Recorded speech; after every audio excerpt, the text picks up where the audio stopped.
یہ صدائے حریت جموں و کشمیر ہے۔ پیش خدمت ہے تازہ ترین خبریں۔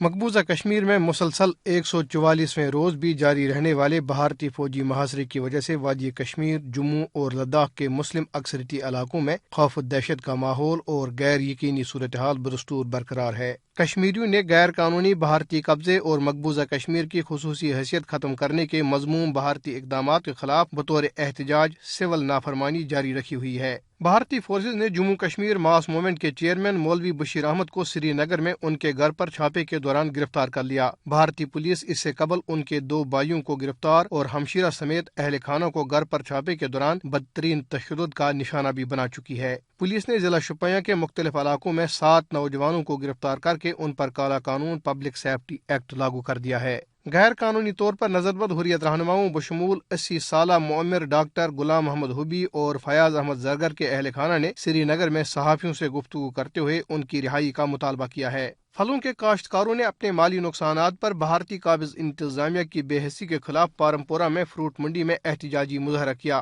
ان کا کہنا تھا کہ جلد خراب ہونے والے پھلوں سے لدے 17,000 ٹرک 8 دسمبر سے سری نگر جموں ہائی وے پر پھنسے ہوئے ہیں۔ صدر پاکستان ڈاکٹر عارف علوی اور وزیر اعظم عمران خان نے کہا ہے کہ بابائی قوم محمد علی جناح نے کشمیر کو پاکستان کی شہرک کہا تھا اور پوری قوم اپنے کشمیری بھائیوں کے پیچھے چٹان کی طرح کھڑی ہے۔ اس کے ساتھ ہی خبریں ختم ہوئی۔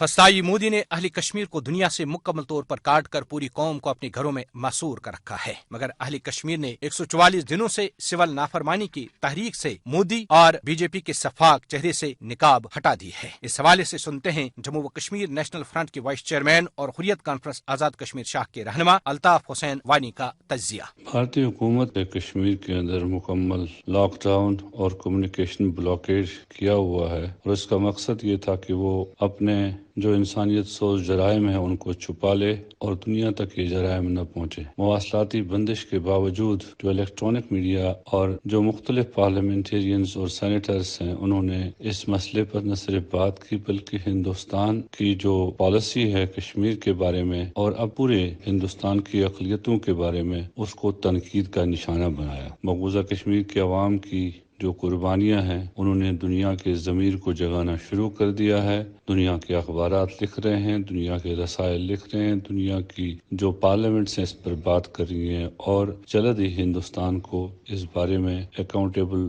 بنایا جائے گا، اور مقبوضہ کشمیر کے عوام کو اپنے حوصلے اور ہندوستان کے عزائم کو خاک میں ملا۔ مقبوضہ کشمیر کے بعد مودی اپنے ہی شہریوں کے خلاف برسر جنگ ہو گیا ہے اور اب تک 30 افراد کی موت واقع ہوئی ہے، جن میں زیادہ تعداد مسلمانوں کی ہے۔ یوں ان واقعات نے مودی کے چہرے پر کالک مل دی ہے۔